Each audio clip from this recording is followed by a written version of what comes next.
Good evening and welcome to Fabulous Past 60. Good evening, Charles. Good evening, Laraine. Nice to be with you again. Nice being with you tonight. And here we're back at Channel 36. We have a wonderful time tonight and a fabulous guest. And Mr. Charles Aidikoff is the icon of Beverly Hills. And we've been doing these shows, I think, close to 4 or 5 years. 4 or 5 years. Just seems like yesterday, doesn't it? No, not to me, it doesn't. Anyhow, he has a great screening room in Beverly Hills, and he does show his major motion pictures there, and he invites his guests to the screening room. I just love doing the show with him. But tonight, we have, to my right, Mr. Carl Weintraub, who's here, and it's very nice seeing you tonight, Carl. Nice being here. And this gentleman is an actor, a singer, a narrator, storyteller, and he owns a restaurant also. So we have an interesting guest tonight. Yeah, but you left one thing out. Why isn't he also an icon?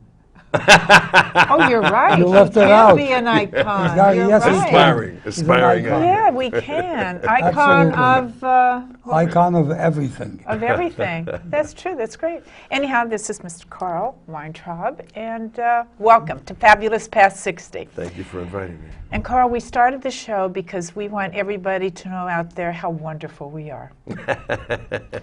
And there seems to be a stigma out there. As soon as people reach 50, 60, people ask them, when are you going to retire? You know, and I look at them and say, retire? Who wants to retire? You want me to pull that same thing about retirement again? Yes. Yeah. Sure. No, you got to hear this. True story. George Burns, when he was 99, signed a contract at Caesar's Palace, true story, to appear on his 100th birthday at Caesar's Palace. But unfortunately, he passed away, I think it was 7 or 8 weeks before. But all of his friends that were there said to him, George, for God's sakes, you're 99, retire. His answer, how can I retire? Who will take care of my parents? He was witty with those He was, things. very funny man. He was funny. You're funny too, Charles. Oh, thank you. Anyhow. But anyhow, getting back to the stigma, so I thought, let's get a show together and let's get everything out there. It's hard, it's not easy, but we've been having a good time with it. I have all these wonderful guests on, and from all walks of life, including you yourself tonight. So I'm full of questions for you tonight. Go ahead, I got no secrets. You have no secrets? No secrets. Okay. I'm waiting for you to say. Okay, I'll commence. He's fast. I thought he'd be witty with Are you them. sure you have no secrets? How many times have you been married? I've been married, depends on how you count them. That's, Oh, I'll count them from the beginning. How many times? I've been married about 4 times. 4 times. With Yeah. 4 different women? 4 different. Or you went back with one a second time? No, 4 Because you know Natalie Wood did that. She did. She married the same man twice in the 3-4 marriages she had. I could understand doing that. I mean, they were all good women. They were all good people. You know, if things turned around and it turned up like that, I can see That's the way it goes, no reason. right? You know, the reason we didn't stay together was just because it turned out not to be right at a certain time. But they were good people. There was something wrong with me if they weren't, wouldn't there? I mean, if I made bad choices, but I didn't. They were good women. Well, if you say you made good choices and 4 of them decided to leave, or did you ask them to leave? Which one was No, it was mostly them leaving me. Oh, it was mostly them that It made the definitely- decision. it was What, all- he's honest? Every All right. time it was them leaving me. Yeah, he Was was it honest. the restaurant that did it? No, It had nothing to do Well, with he the has a restaurant. gorgeous wife now, Lori. Yeah, I'm beautiful. good. I got married every 7 years from the time I was 21. 21, 20, I told you about 7 years. Oh, 28, that's what you mean by 35, 7 35 and 42, right? See, I can add also. Now Go I've ahead. been married for 21 years. So With the same woman? With the same woman, right, yeah. She deserves a medal after the other She, 3. you know, one woman that kept me, she kept me. She's used to you. She loves you, that's it. and you know, Aaron, I'm a lucky man. She's a fine. She's lovely. She's an actress too. A wonderful. Now let's actress. get to his, Okay. his Let's- work I know. I'm that going he to find out. writes. I will. Please do I it know now. we have a lot to cover. We only have a Shortcut. half hour. I Go. know we do. Okay, tell me, I want to find out what motivated you to get into show business, first of all. I don't What- think you've got a choice. What do you mean I you think don't if, have a choice? I think there's certain things, I mean, the arts that you have to do. I mean, if you were born to do that, you know, it's in you. You can't. My agent one time was looking at pictures. You know, you take the headshots, and the agents help you decide which Right, headshots right. you're going to use. And she went through a whole bunch of them, and then towards the end, there were a bunch of them with me putting on funny hats and making funny faces. And she says, "Why do actors do this? Why do actors do this?" And I said, "Because we have no choice." You think we'd do this? You think we'd subject ourselves to all the pain and the heartache that goes into being an actor in this world if we didn't absolutely have to do it in our hearts? It's a special calling. Yeah, I have no choice. Comes inside. I have no choice. I have to do this. And you're a comedian, too. Well, tell me, who called you? Who called me? You said it took a calling. Somebody must have people, called you to excuse be me, an actor. people say that, Charles. You know, they say you get a special calling. All right, But I you're want right. to know who the What do special they mean calling by that? was. You're They- right. What do no, they mean by that no, when they they do say you have call. a special? I know. They do call. I mean, what is it? It's Yeah, what is that? Is it like a psychic Please, thing? that was my question. Let him talk to me. Oh, that's Answer true. me. That's interesting. It's who called. I come to.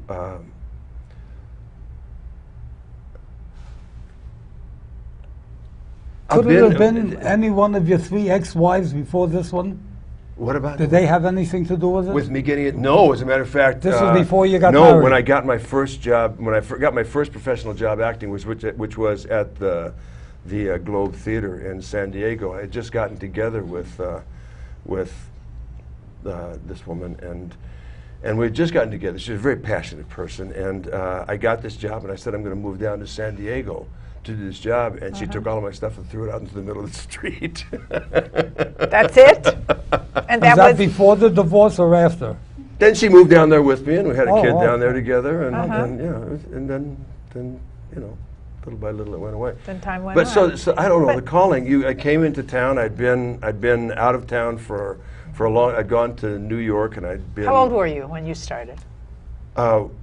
27 was when I got my first professional job. Uh-huh. I had. You know, excuse me, parents usually say, you know, years ago they used to say, oh, we don't want our children going to show business. You know something? Stay out of show business, be a doctor, be a dentist, be an attorney.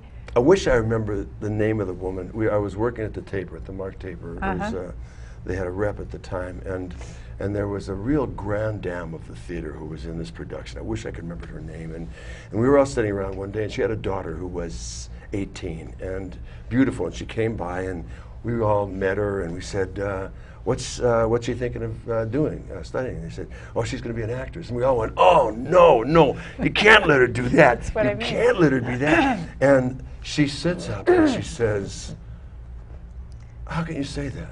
She said, in what other profession would she meet people like you? Smart woman. That Perfect is the thing It's to the truth, say. though. I mean, it's a great, Perfect wonderful thing to people. say. Wonderful people. I mean, actors get a bad rap being this way and that way, but for the most part, these are artistic, intelligent, That's right. you know, interesting people. I can't imagine Very good adjectives. Yeah, You're great so people. right. You're so right. great people. That's why you're on the show tonight. That's for sure. Okay, so you started in the business. But the thing about the calling, right? It's just that type of thing.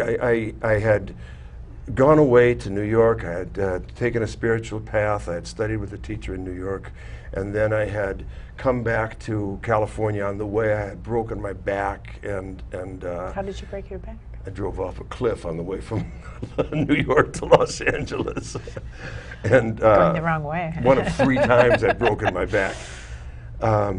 And so I came back to LA, and I was kind of recovering from this broken back, and so I wasn't doing anything, and I called up a friend. When I was a kid, my acting teacher in junior high school had taken us down to the Globe Theater, and it was something I just loved the Globe Theater, and I called a friend up and said, do you know when they're auditioning for the Globe Theater? And she said, yes, they're auditioning in Los Angeles today. And I called up and they said, well, auditions are over for people who aren't equity, but if you come down, we'll sneak you in, right? Why would they do that? And they brought me in, and I got the job. That's what I mean. That's, would you say, what it called? I called up, so I made the call, you know. Right, When are they, it's timing. When are they, yeah, It's timing, though. synchronicity. That's right. You're right.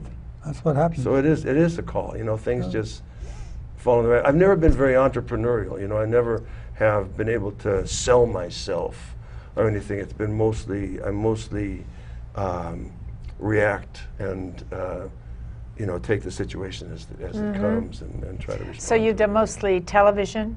Mostly, yeah. Yeah, mostly television and theater. And theater. Stage, yeah. Drama, comedy, or? Whatever they'll let me Mixture. do. And whatever they they'll will let pay you- him for, Yeah. as long as the money is there. What's in your heart? What do you prefer to do? It doesn't- What it- do you enjoy doing? Oh, and wait a second. You must have something that you, like you asked some people, you know, they do comedy, they sing, they dance, but what's really in your heart? You know, some people What say, don't you understand about him saying like this to every one of the things? He keeps saying no, and you're still All of asking it. him. It's all of Leave it. him alone It's all of already. it. It's all of it. I mean, you you just love show business, you entertainment, love that's making it. people laugh. You love making people cry. The great thing about theater, as opposed to say stand-up comedy, I wouldn't want to be a stand-up comic because then there's only one valid response. You know, you tell a joke, if it doesn't laugh, you failed, right?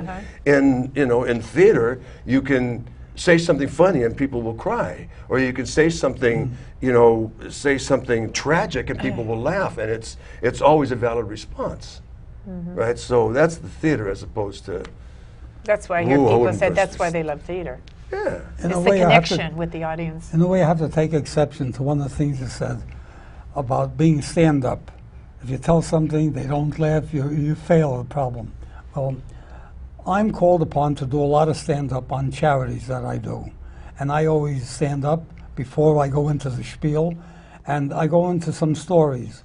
I've never had any one of them that I've told it to didn't laugh. Everyone laughed at everything that I said, everything. And that's true. I've been there. And I have a lot of fun doing it, and I never do the same thing at two different charities. I have different models. It depends upon who's in the audience. Yeah.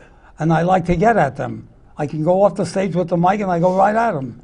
But I love doing it, so I have to change your idea about. Well, I'm not saying. You That know, was I mean, you personally. I Yeah. have. It's just me. I'm just saying Yeah. me. I have so much respect for those people who get up and do it. I mean, I think it's a brave thing to Well, do. that's the hardest and- thing, to connect and with an audience. More power. This But is. I love. I mean, connecting with an audience is. I mean, I love that. It's one of the things I love about this theater I do for young audiences. This is this Well, company. excuse me, it's because they pick up on it. When you love it, they pick up on your vibes.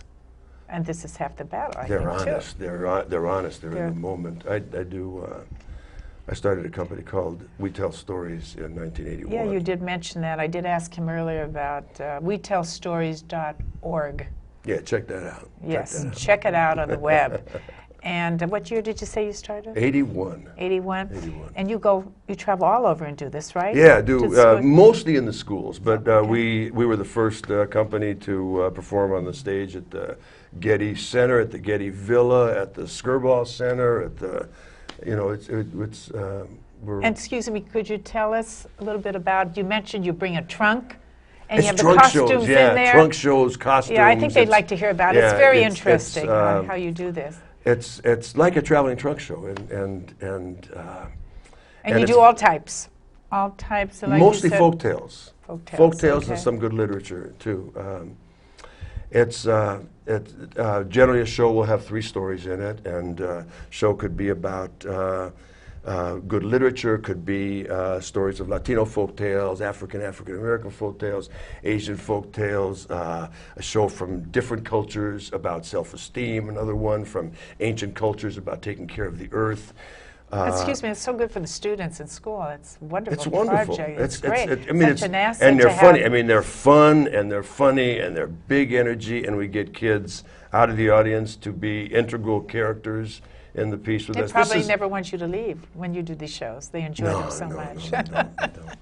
And it's I mean, it's my ticket to heaven. It's great work in the world. It's wonderful work in the world, and I mean, I just did it this morning. I was just going to say, you told me he went to Santa Barbara this morning. No, Santa Ana. Oh, Santa Ana this morning. Santa Ana, Did yesterday, that, and then came back, did the restaurant. Went shopping for the restaurant. And then got ready for the show tonight, and then you're going back to the restaurant tonight. When I leave here. That's the schedule. And 60 plus, folks. That's what I mean. You don't stop. You go and you go and go. Why should your life change? That's why you look so young. I feel we got. I mean, I can't. It seems like the younger. Don't you find this, that the younger kids are marvel at anybody having that kind of energy? I know. They don't know how we do it. They don't know. They have don't. no idea. They'll find out later on. They'll find out.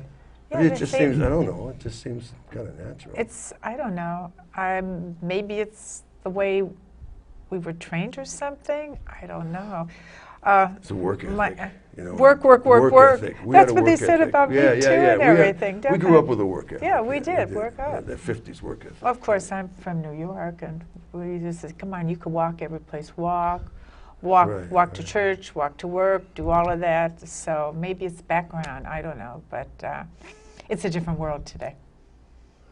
Entirely different today. You know, I think part of it is that the social network is now a virtual social network. You know, people aren't getting together, and it's really confusing to me because I watch my kids, my youngest kid, who's really, really is part of that, right? I mean, when he's sitting down. And how old is your child?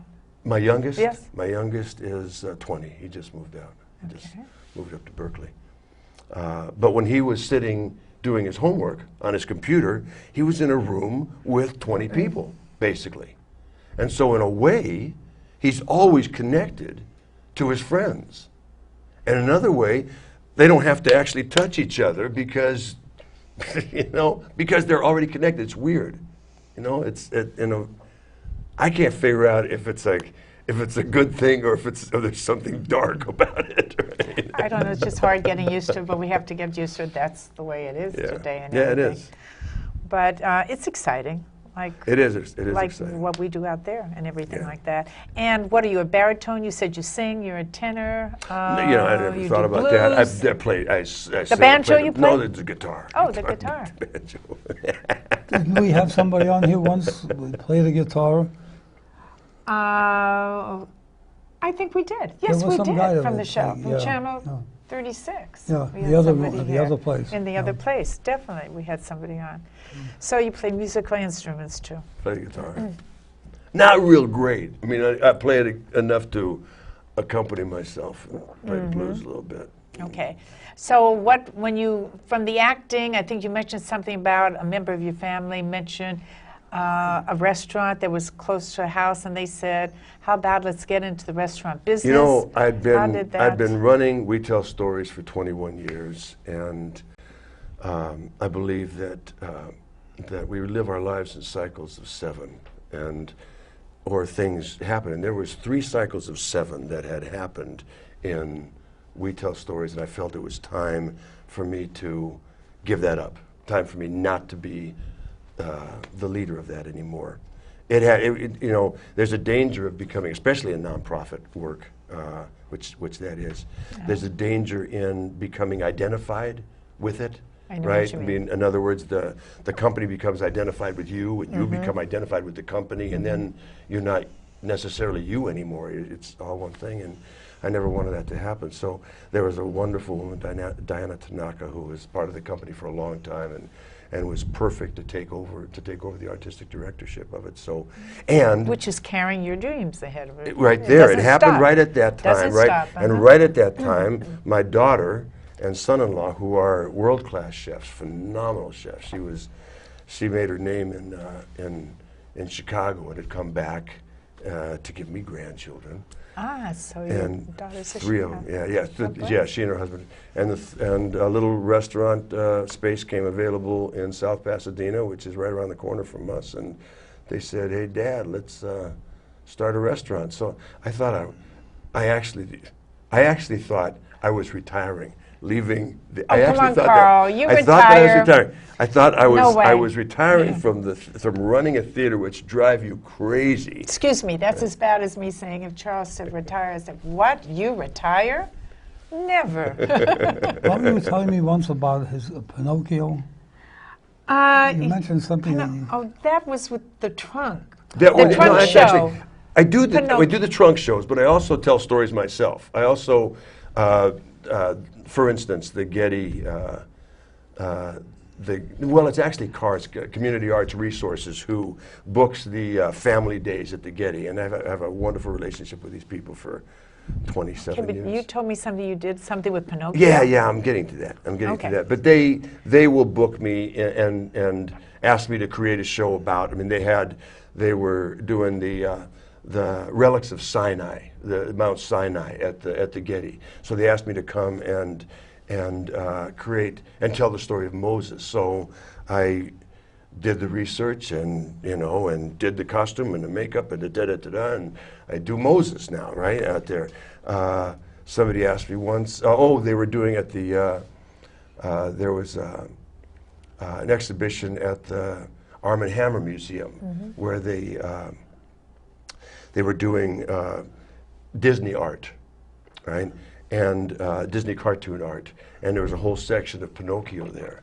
So I figured what I'm going to do is I'm going to tell the story of Pinocchio. So I went back and really went back to the book, which is a whole lot different than the cartoon, right? It's an entirely different story. Entirely different story. I figured it'd be a good idea to tell that because you think it's not it's not as good a story as the cartoon. It's a great story. So I condensed the whole book into a 45-minute telling of Pinocchio. So that's one of the things I do, and I do. Are you leaving Pinocchio now? I mean, going to something else? Because I have a little story about Pinocchio. Oh, go, yeah. That you might be happy We have to hear to hear about. this. Tell me a story Okay, about let's hear Pinocchio. this. Okay. Pinocchio meets up with Mr. Geppetto. Okay? Pinocchio, how are you? He says, not so good. He says, why, what's wrong? He says, well, Mr. Geppetto, I have a human girlfriend, but every time we have sex, the wood scrapings bother her and hurt. He says, what can I do? He says, Pinocchio, go to a hardware store and buy some sandpaper and just file it down completely and you'll be safe, it'll be fine. A few weeks later, they meet again. Geppetto says, Mr. Pinocchio, how are you now? He says, oh, I'm great now. He says, that's wonderful. He says, how's your girlfriend? He says, who needs a girlfriend? Charles. What? Only he could get away with that, that's for sure. Oh, good. Caramba. Oh, good. Boy. As long as you're talking about elderly people, can I come in with No, one other? middle age. Middle age, I'm sorry. Middle age. But this one yeah. would have to do with an 85-year-old man who comes into a sperm bank and tells the nurse he's there to make a deposit. She looks at him and says, come on, are you kidding? At your age? He says, I can do it.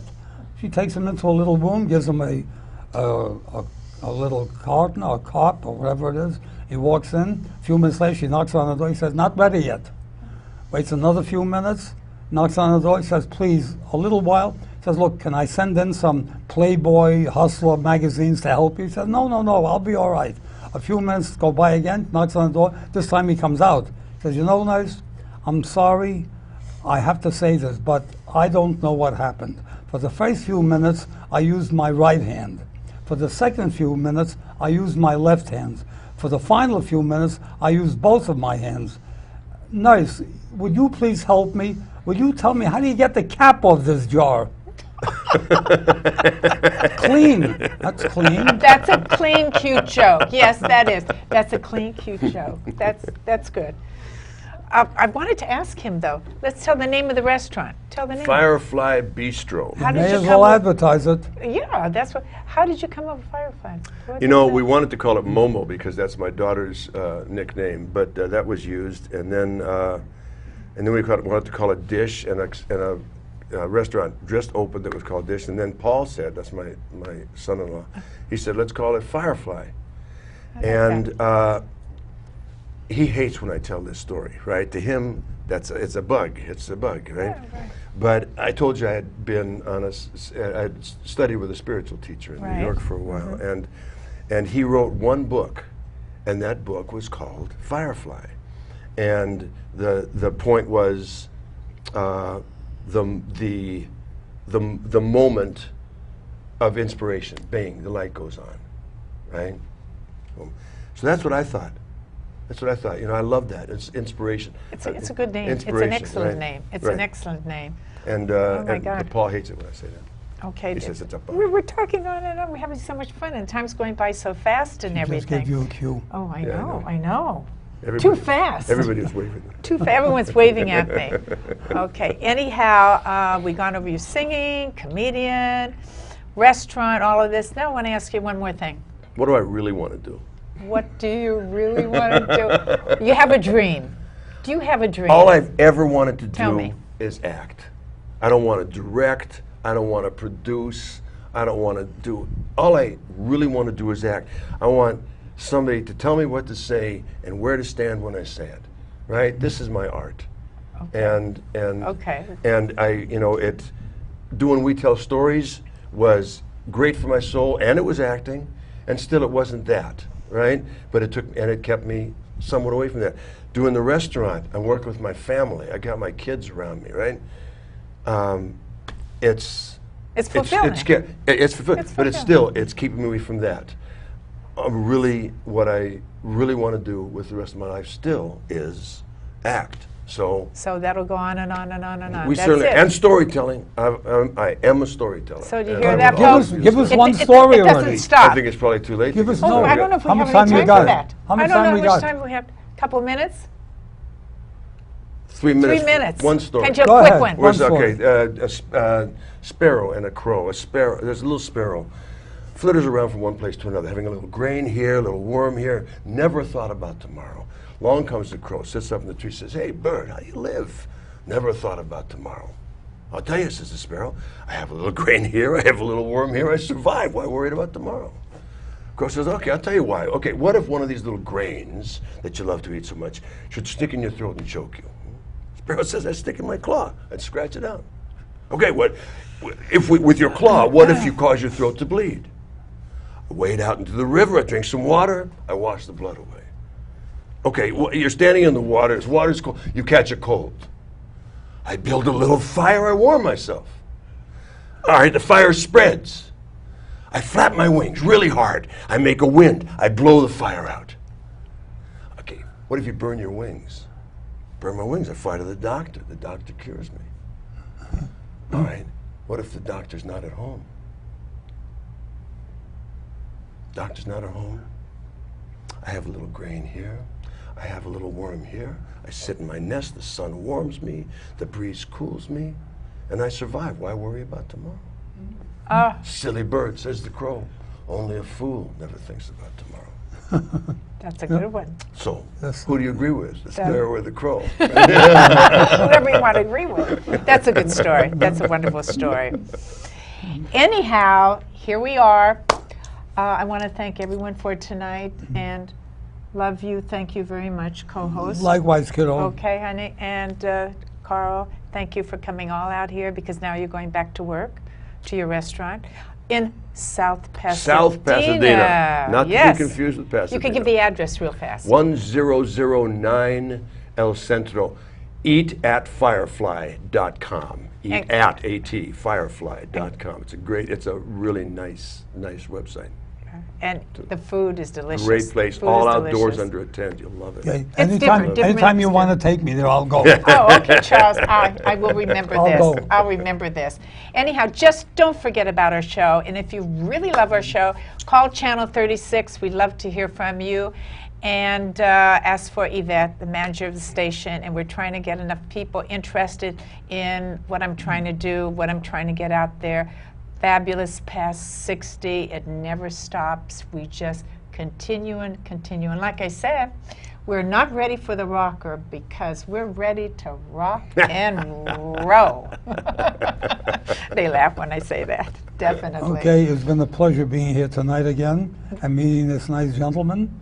and let's hope we And- see each other again. If not, you're invited to my screening room every I'd Sunday. love to, yeah. Sunday at Sounds like 2:30, fun. I'm showing a wonderful film. Oh, tell them what you're showing. The name of the film.